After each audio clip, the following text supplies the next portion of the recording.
So I had a handful of members the other day that asked me a awesome question, and I love the fact that they asked it because, well, they wanted to know. And I often forget that you guys haven't had to do the same research that I've had to do over the years. So I assume everybody knows what's in my head all the time, and that's not the case. Um, so the question was asked, why specifically do we do the overhead holds? Why, while we're pressing, do we hold that extra 1 to 3 seconds or whatever I'm programming for that workout? And the reason is, let's pretend this is your shoulder blade, okay? And I know it's an ugly shoulder blade, but let's pretend this is your shoulder blade.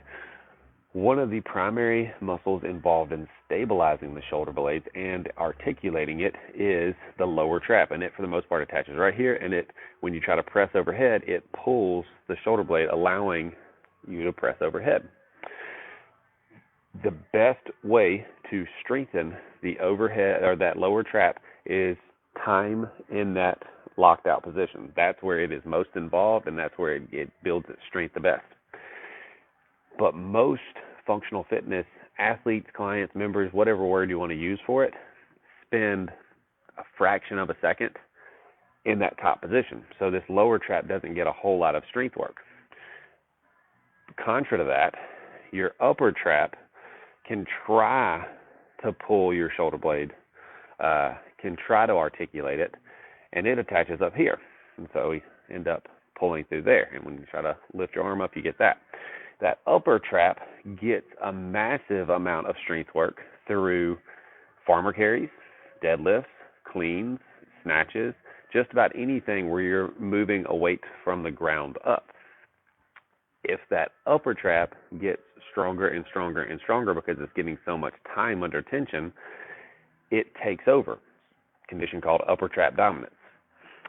When that happens, you start to deal with things like headaches, shoulder problems, and things along those lines, because that upper trap is trying to do a job that it's not supposed to do. So it will affect up into the neck, causing headaches. It will articulate the shoulder in a weird way, causing shoulder problems, and can continue to put it in a bad position, causing rotator cuff tears and labrum tears. So and I had to learn this myself through a coach somewhere last year. I'm going to say mid-2020 is when I had a coach that started opening my eyes to this. So what you have to do is reverse that upper trap dominance. Biggest way to do so is strengthening up that lower trap so that now when you press overhead, that shoulder articulates the way it's supposed to. So best way to strengthen that lower trap is time under tension in the overhead position. For most people, that is pressing and holding. For some, that is overhead carries. For small numbers, that is the handstand hold, which for the most part, since your hands are in a fixed position, it's not quite as effective as having to work with something that can move around you. So anyway, guys, I loved getting the question, loved answering it, and realized that I haven't done a great job of expressing to everybody why we do some of the things that we do. If you have any more questions, I'd love for you to ask me. Thank y'all.